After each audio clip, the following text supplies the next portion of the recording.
I think right at the inception, it's not just that the budget is important for urban governance, but budget is extremely important for the cities and also for the urban infrastructure. Now, let me tell you why it is so important, especially in the last, say, couple of decades. Because what has happened is there has been an extremely over centralization of finances taking place uh, in the Indian context. Now, how is the budget devolved? I mean, how is the finances devolved? And budget is one of the provisions. The finances are devolved that we pay taxes, GST, property tax, and then that money, and of course, income tax. And just to let our people know that the cities contribute somewhere around 90% of government revenues and almost between 66% to 70% of the total GDP of the country. Uh, and now, since we do not have a census 2011 onwards, we were supposed to have it in 2021. But there are certain figures, overlaying figures given by World Bank, by different agencies. Then we have the Indian Institute of Human Settlements. And they have pointed out that we are somewhere between 40 to 45% of people living in the cities. Now, what does it mean? In simple terms, it means that there are some 60 to 70, 60 crore people, 600 million people living in the cities. And they occupy not more than 3 to 5% of the geographical spaces. Now, the devolution process that I was trying to mention is that according to the finance commissions, now we have the 16th Finance Commission that has started meeting people, but we are underway the 15th Finance Commission, which devolves power, which devolves finances to the cities after the 74th constitutional amendment that we've had in 1993-94. Now, you'll be surprised to note that despite the fact that the cities are contributing so much for the national, finances, the total devolution is just 0.5% of the GDP to the cities. Now, what does it mean? I mean, if you see countries like Philippines, it's I think around 3% of their GDP. I believe I'm not even mentioning China because China is far, far ahead. But let's talk about some of the global south countries. Brazil is 5.1%. Likewise, your South Africa is somewhere around uh, similar, bit 4 and 5% of the GDP, and we are just somewhere between 0.5% and 1%. So you'll find figures, some of the trumpets of the government saying that look, we've started investing hugely in urban infrastructure. They give figures of the last 10 years, but actually, if we talk in terms of GDP, it's not gone up. And this I'm quoting from the Chief Secretary's conference, which Prime Minister himself inaugurated in my state in Himachal Pradesh in Dharamshala. That's the first thing why it is important. The second thing why it is important is that if you see after the introduction of GST, we've seen states screaming for more finances. Kerala is saying they've lost 50,000 crores. Punjab is saying they've lost somewhere around 25,000 crores. Likewise, Himachal, and for that matter, every state. Now, interestingly, if you see for the cities, uh, the own source revenues, before GST you had VAT, but then before that you had octroi. I mean, and in lieu of octroi, you used to get the financial devolution grants, and which octroi used to contribute somewhere around 46% of your own source revenue for the cities. Now that has gone down to somewhere at 22%. Just to give you a fairly large picture why it is so important that the union budget's devolution, how money is being spent is important. So, and now after GST, the cities have lost somewhere around 20% of their own source revenues across the country. So actually they are extremely crippled. Whereas if you see some of the basic infrastructure that you require for waste management, for urban mobility, for some of the basic utilities, water, liquid waste management, the cities don't find money, and and the second element of it is that because of this over centralization, because the devolution process takes place only of the taxes that get collected and not of the cess that the central government levies on us, and that comes in a very tricky form. So they call it some city sponsored schemes. Now you'll find even in this budget, and sector schemes. Now centrally sponsored schemes are very tricky in the sense because they will say you make your contribution for, say, for example, if they want to contribute for some urban infrastructure in a city. So the push would be that it's a centrally sponsored scheme. Say, for example, under smart city is gone, of course, thankfully, but under Amrut or under Swachh Bharat Mission, and 50%. Now, cities don't have the money, so they will either attach that with the. So, what we want from this union budget is that there has to be a completely paradigm shift. We do not expect that, but if you want, honestly, I mean, someone who's worked in the urban field for the last decade and a half, I can tell you that the cities are screaming for urban infrastructure. Cities are screaming for finances, and the way the money is being given to to the to the cities is uh, is is is uh, is not just tagged, is not just you come with certain conditionalities, but and that's why it's hardly been utilized, because it is not need based. It's not demand based. It's more on supply based. Take, for example, you have under Amrut some schemes where you say, okay, this much money is to be spent for water, this much money is to be spent for infrastructure on waste, whereas some of the cities may not want that money. They may want for mobility. Okay, and if you see in the last, I can say, in the last 5 or 6 years, what is the push that urban development has been pushing for? More large push on, of course, apart from PMAY, and we can come on the Pradhan Mantri Awas Yojana as well, how inept it is in the given circumstances. But if you see mobility, I mean, all your cities are choking.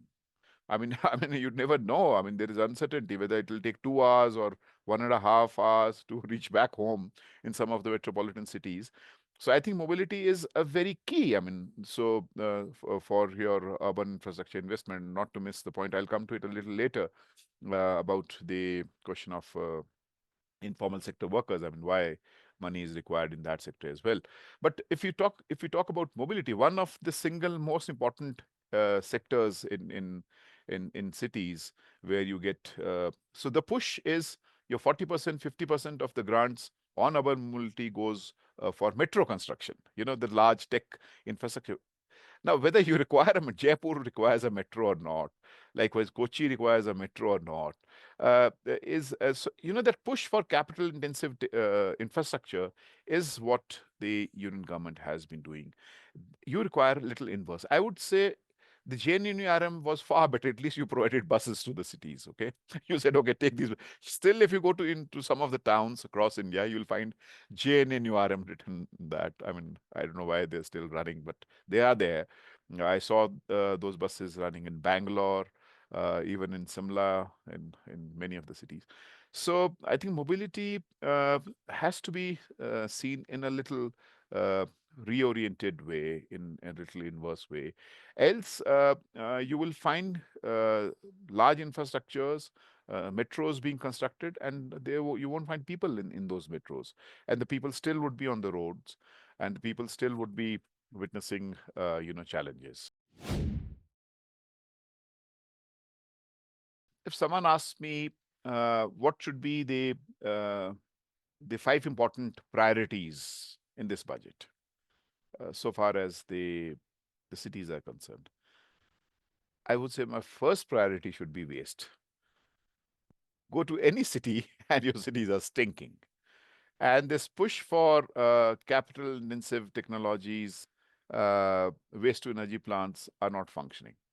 So there has to be a priority where you engage the human resource process in it, where you move from the large bulk collection processes of waste collection and then processing it at one center, investing in that.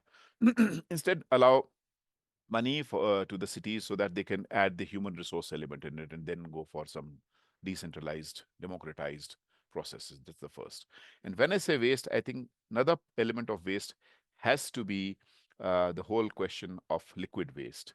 I mean, come to Delhi and we find Yamuna. I mean, our river. I mean, some of our streams in Delhi are now sewers. So any city, I haven't even for that matter, Srinagar, which used to be called it's a paradise on earth, is now having 90% of their water bodies are contaminated. Any city, we can discuss, is actually screaming for some major interventions, and the major interventions is not, and that's what I've always been, uh, uh, making fun of ourselves, all those who are into the urban stream.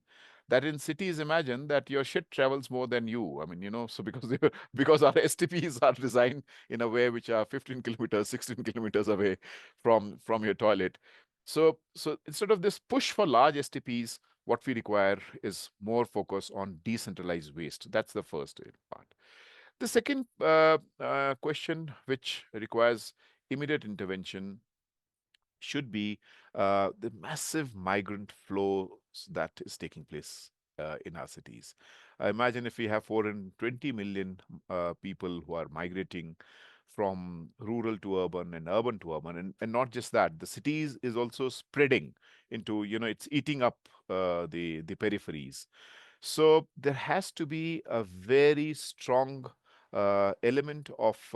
I do not think that that sort of infrastructure can really come from this budget, because the World Bank projects it somewhere around $840 billion, a minimum infrastructure that you require. But at least start designing those processes. Now, what could be those processes? Those processes could be, if you cannot invest in housing, which the government should, at least start investing in rental housing, at least start investing, because the current labor movement is of the people requires more rental housing. They require more labor hostels, not like slums, but and labor hostels not like what we have in Delhi as homeless shelter, but proper labor hostels. We've seen that in Shimla. Of course, those were constructed by the British. So I think that is another very important element that needs to be addressed. Then the third, which I said even the at the inception, is mobility. I think mobility has to be an extremely important area where uh, the cities should be helped, because you cannot expect 4 hours in a day to be consumed on road and on traffic. So, what are the alternative modes of transport? Pedestrianization, bicycle lanes, instead of investing heavily on metros. I think that's an important area. The fourth area, which in fact should be the first and should be the overarching framework for city development processes, is climate change and its impact that's going to happen. Now let's admit and let's accept that we've already crossed that 1.5 barrier, which we thought that now, of course, with the new nuances and Trump saying that he will walk out, so the things are going to be more precarious, which means that the imminent of disasters, the incidence of disasters is bound to happen. And the way we have built our infrastructures in the cities is extremely, extremely disastrous. So, so what does it mean in simple terms? It means not just the way your infrastructure is to be built, but also how it is going to impact your marginalized sections in the cities. So we must think about the heat island effects, flooding, and it's the poor and the marginalized who are the greatest hit. It is their labor strength that gets hit. So, what about shelters? What about creating those spaces? I know the whole question of recreating the spaces.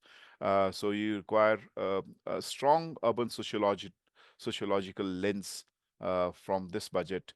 that is able to address some of the, because you can't expect highways and highways to be coming up. You can't expect and no place for the marginalized sections in the cities. And if I may go for the fifth element, is where protecting the urban commons. So the union budget must talk about what about its Ramsar sites, which you have some of them in the cities. Likewise, green spaces, because so that push for just that cities are engines of growth. Now, and with that, I think I would like to conclude that this whole push that uh, what is it? The binary between growth and development. I think this paranoia for growth must end now. It's development you can have even without other factors, not just the sheer paranoia that you have growth, that the cities are pushed for, attract investments, give away your land, your prime land that can be utilized for people's expectations, aspirations, and of course mitigating the climate challenges that you have to the real estate, which further cascades the problems. Uh, this is, I think, what I wish. But let's hope that some of the things are taken care of. But going by the precedents and going by the way this government is doing, because this whole paranoia that look, cities are engines of growth, cities are supposed to attract investments, actually misses one of the important points, and that is that you create infrastructures and the same infrastructures gets washed away. So there's no point if the infrastructures being created are not aligned to the whole risk of climate changes that are happening. And that's exactly what we are planning to do in the Kerala, in the part of the uh, Kerala Urban Commission that we have been